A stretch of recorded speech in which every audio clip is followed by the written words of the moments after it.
নমস্কার বন্ধুরা, live and cooking channel সবাইকে স্বাগত জানাই। সবাইকে শুভ বড়দিনের শুভেচ্ছা জানাচ্ছি। এবং আজকের আমি করেছি যে রেসিপিটা, সেটা হলো পাবদা মাখানি। খুব সহজভাবে, খুব তাড়াতাড়ি এটা করেছি, সেটাই তোমাদের সঙ্গে শেয়ার করছি। দেখো, প্রথমে পাবদা মাছগুলোকে কেটে ধুয়ে খুব ভালো করে নুন আর হলুদ মাখিয়ে রেখেছিলাম, আর সামান্য তেল, 1 ফোঁটা তেল দিয়ে ওটাকে মাখিয়ে রেখেছিলাম প্রায় মিনিট 10।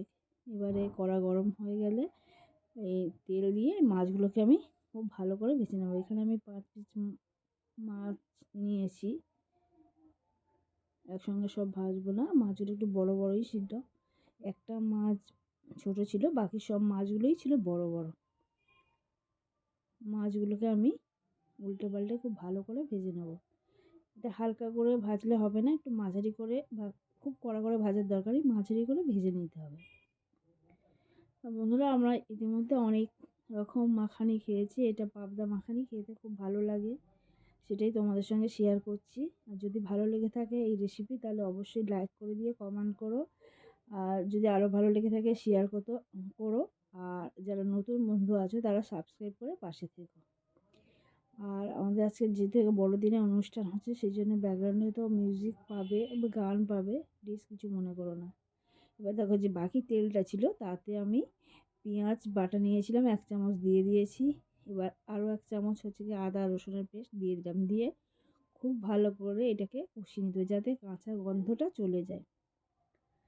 দেখো, এখানে হয়ে গেছে। এবার সামান্য চিনি আমি 4 ভাগের 1 ভাগ, 1 চামচের 4 ভাগের 1 চামচ আমি দিয়ে দিলাম চিনি।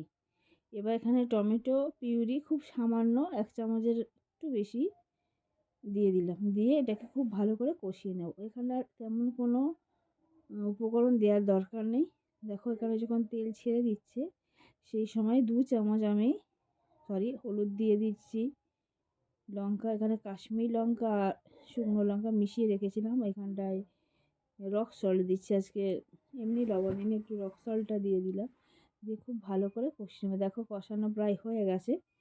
এবারে 2 চামচ আমি টক দই ফেটিয়ে রেখেছিলাম, সেটা আমি দিয়ে দিচ্ছি, দিয়ে এর সঙ্গে খুব ভালো করে কষিয়ে নেব। আর এই সময় আঁচটাকে একদম হয় নিভিয়ে দেবে, নয় একদম কমিয়ে দেবে, যাতে দইটা কেটে না যায়।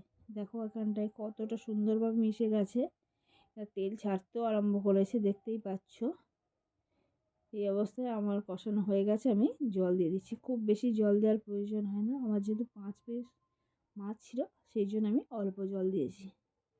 এবারে এটাকে আমি ফুটতে দেবো। এখানে ফোটা হয়ে গেছে, অনেকটাই, প্রায় মিনিট 4 ফোটানো হয়ে গেছে গ্রেভিটাকে। এবারে মাছগুলোকে আমি দিয়ে দিচ্ছি। মাছগুলোকে দেওয়ার পরে, যেহেতু পাবদা মাছ খুব বেশি সময় লাগে না, সেটা আরও মিনিট 3 থেকে 4 মিনিট এটাকে কুক করলেই হয়ে যাবে। দেখো, এখানটা হয়ে গেছে, এবার আমি অফ করে দেবো। দেখো, নামিয়ে নিচ্ছি। বন্ধুরা, আবারও বলছি, আমার রেসিপি ভালো লাগলে অতি অবশ্যই লাইক করো, কমেন্ট করো। তো আজকের রেসিপি আমার এই পর্যন্ত, আবার অন্য রেসিপি নিয়ে চলে আসবে। ততক্ষণ ভালো থেকো, সুস্থ থেকো।